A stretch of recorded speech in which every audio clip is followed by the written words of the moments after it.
Hello, I'm in a 2013 Nissan Pathfinder, and today I'm going to show you how to fill your gas tank. So from here with this cover, it's just like a spring-loaded release, so it'll just push and this should pop open. Make sure nothing's bent or broken.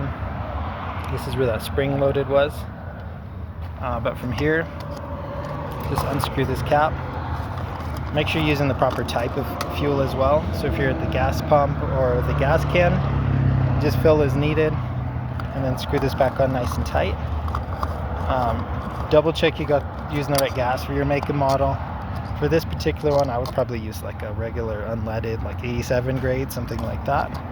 But once this is nice and tight again, you can just close this again and it'll lock in place. And when you want in again, you just have to push for that spring loaded.